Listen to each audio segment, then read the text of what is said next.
Hi, welcome to Bookbox. Don't forget to subscribe and tap the bell icon to get our latest videos.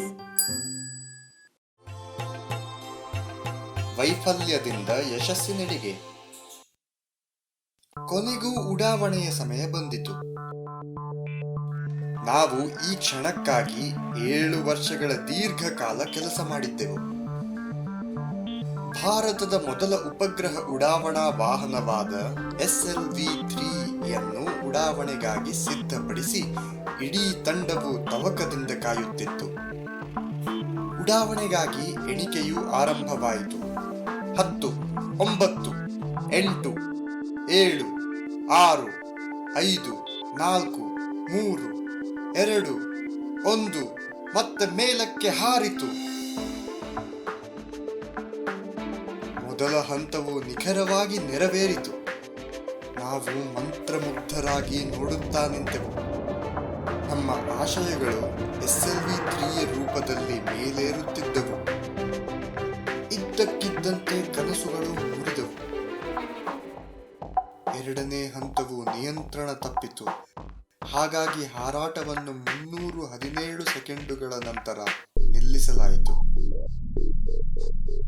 Rocket ಸಮುದ್ರಕ್ಕೆ ಅಪ್ಪಳಿಸಿ ಬಿತ್ತು ಮತ್ತು ನಮ್ಮ ಎಲ್ಲಾ ಆಶಯಗಳು ಅದರೊಂದಿಗೆ ಮುಳುಗಿ ಹೋದವು. ಒಂದು ಕ್ಷಣ ಅಲ್ಲಿ ಮಾಂತ್ರಿಕತೆ ಇತ್ತು. ಮರುಕ್ಷಣವೇ ಅಲ್ಲಿ ತೀರಾ ಹತಾಶ ಭಾವನೆ ಮನೆ ಮಾಡಿತ್ತು. ಈ ಘಟನೆಯು ನಮ್ಮಲ್ಲಿ ಹೆಚ್ಚಿನವರಿಗೆ ದೊಡ್ಡ ಆಘಾತವನ್ನು ತಂದಿತ್ತು. ನನಗೆ ಕೋಪ ಮತ್ತು ನಿರಾಶೆಗಳುಂಟಾದವು. ಒಂದು ಪತ್ರಿಕಾಗೋಷ್ಠಿಯನ್ನು ನಿಗದಿಪಡಿಸಲಾಗಿತ್ತು. ಅದರಲ್ಲಿ ವೈಫಲ್ಯದ ಕಾರಣಗಳ ಕುರಿತು ಚರ್ಚಿಸಬೇಕಾಗಿತ್ತು.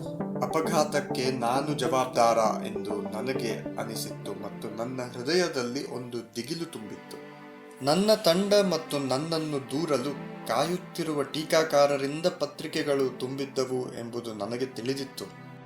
ಆದರೆ ನನ್ನ ಅಧ್ಯಕ್ಷರಾದ ಪ್ರೊಫೆಸರ್ ಸತೀಶ್ ಧವನ್ ನನ್ನಿಂದ ಮೈಕ್ ತೆಗೆದುಕೊಂಡರು ಮತ್ತು ಎಲ್ಲಾ ಪ್ರಶ್ನೆಗಳಿಗೆ ಆತ್ಮವಿಶ್ವಾಸದಿಂದ ಉತ್ತರಿಸಿದರು. ಅವರ ಪ್ರಶಾಂತತೆ ಮತ್ತು ಅವರ ಚಿಂತನೆಯ ಸ್ಪಷ್ಟತೆಯಿಂದ ನಾನು ನಿಜವಾಗಿಯೂ ಪ್ರಭಾವಿತನಾದೆ. ಇವು ಅತ್ಯಂತ ಸಂಕೀರ್ಣ ಕಾರ್ಯಾಚರಣೆಗಳಾಗಿವೆ. ಏನು ತಪ್ಪಾಗಿದೆ ಎಂಬುದನ್ನು ನಾವು ಕಂಡುಹಿಡಿದು ಅದನ್ನು ಸರಿಪಡಿಸಬೇಕಾಗಿದೆ ಮತ್ತು ಮುಂದೆ ಅದು ಮರುಕಳಿಸದಂತೆ ನೋಡಿಕೊಳ್ಳಬೇಕಾಗಿದೆ ಎಂದು ಅವರು ಹೇಳಿದರು. ಅಲ್ಲದೆ ಸರಿಯಾಗಿ 1 ವರ್ಷದ ಅವಧಿಯಲ್ಲಿ ನಾವು ಒಂದು ಉಪಗ್ರಹವನ್ನು ಯಶಸ್ವಿಯಾಗಿ ಕಕ್ಷೆಗೆ ಸೇರಿಸಬಲ್ಲೆವು ಎಂಬ ಭರವಸೆ ನನಗಿದೆ ಎಂದು ಅವರು ಹೇಳಿದರು. ಅವರ ಕೊನೆಯ ವಾಕ್ಯವು ನನ್ನ ಹೃದಯವು ಹಾರಾಡುವಂತೆ ಮಾಡಿತು.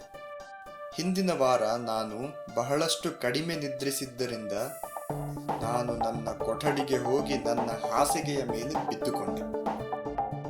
ಸರಿಯಾಗಿ 1 ವರ್ಷದ ನಂತರ, ಅಂದರೆ 18 ಜುಲೈ 1980ರಂದು ಇಡೀ ದೇಶವು ಮತ್ತೆ ನಮ್ಮತ್ತ ನೋಡುತ್ತಿತ್ತು.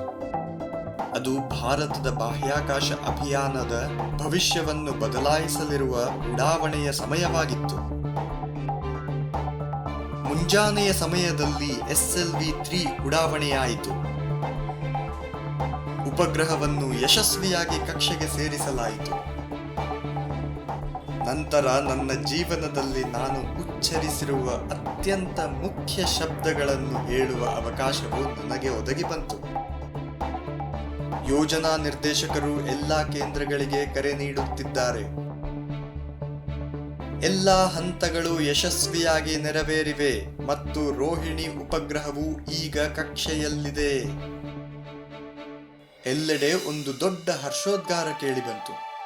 ನಾನು ಕಟ್ಟಡದಿಂದ ಹೊರಬಂದಾಗ ನನ್ನ ಸಹೋದ್ಯೋಗಿಗಳು ನನ್ನನ್ನು ತಮ್ಮ ಭುಜದ ಮೇಲೆ ಹೊತ್ತುಕೊಂಡು ಉಡಾವಣಾ ವೇದಿಕೆಯ ಸುತ್ತ ಮೆರವಣಿಗೆ ಮಾಡಿದರು. ಅದು ನನ್ನ ಅತ್ಯಂತ ಹೆಮ್ಮೆಯ ಮತ್ತು ಅತ್ಯಂತ ಸಂತೋಷಕರ ಕ್ಷಣವಾಗಿತ್ತು. ನನಗೆ ನನ್ನ ತಂಡದ ಬಗ್ಗೆ ತುಂಬಾ ಹೆಮ್ಮೆಯಾಯಿತು. ಇಡೀ ದೇಶವೇ ಭಾವೋದ್ವೇಗಕ್ಕೆ ಒಳಗಾಗಿತ್ತು. ಉಪಗ್ರಹ ಉಡಾವಣಾ ಸಾಮರ್ಥ್ಯ ಹೊಂದಿರುವ ಉತ್ಕೃಷ್ಟ ರಾಷ್ಟ್ರಗಳ ಸಣ್ಣ ಗುಂಪಿಗೆ ಭಾರತವೂ ಸೇರಿತು. ಪ್ರತಿ ಪತ್ರಿಕೆಯು ಈ ಘಟನೆಯನ್ನು ಪ್ರಮುಖ ಸುದ್ದಿಯಾಗಿ ಪ್ರಕಟಿಸಿತು. ಮತ್ತೊಮ್ಮೆ ಪತ್ರಿಕಾಗೋಷ್ಠಿಯನ್ನು ಕರೆಯಲಾಯಿತು ಮತ್ತು ಅದರಲ್ಲಿ ಮಾತನಾಡಲು ನಾನು ಪ್ರೊಫೆಸರ್ ಸತೀಶ್ ಧವನ್ ಅವರನ್ನು ಕೇಳಿಕೊಂಡೆ. ಆದರೆ ಈ ಬಾರಿ ಅವರು ಮೈಕನ್ನು ನನ್ನತ್ತ ತಿರುಗಿಸಿದರು ಮತ್ತು ನಾನು ಪ್ರಶ್ನೆಗಳನ್ನು ಎದುರಿಸುವಂತೆ ಮಾಡಿದರು. ನಾನು ಈ ಯೋಜನೆಗಾಗಿ ಎಷ್ಟು ಕಷ್ಟಪಟ್ಟು ಕೆಲಸ ಮಾಡಿದ್ದೆ ಎಂಬುದು ಅವರಿಗೆ ಗೊತ್ತಿತ್ತು. ಹಾಗಾಗಿ ಪತ್ರಕರ್ತರನ್ನು ಎದುರಿಸುವ ಗೌರವವನ್ನು ನನಗೆ ನೀಡಬೇಕು ಎಂದು ಅವರು ಭಾವಿಸಿದರು. ವೈಫಲ್ಯ ಎದುರಾದಾಗ ಜವಾಬ್ದಾರಿಯನ್ನು ಹೊತ್ತುಕೊಂಡು ಯಶಸ್ಸಿನ ಸಂದರ್ಭದಲ್ಲಿ ಪ್ರಶಂಸೆಯನ್ನು ಹಂಚಿಕೊಳ್ಳುವ ಮೂಲಕ ಒಬ್ಬ ನಾಯಕ ತನ್ನ ತಂಡವನ್ನು ಹೇಗೆ ಮುನ್ನಡೆಸುತ್ತಾನೆ ಎಂಬುದನ್ನು ನಾನು ಆ ದಿನ ಕಲಿತೆ. ಮುಂದೊಂದು ದಿನ ನಾನೂ ನನ್ನ ತಂಡವನ್ನು ಅದೇ ರೀತಿ ಬೆಂಬಲಿಸಬೇಕೆಂದು ನಾನು ಆಶಿಸಿದೆ.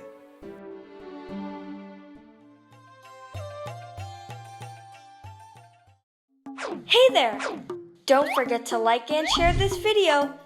Also, please leave your comments below.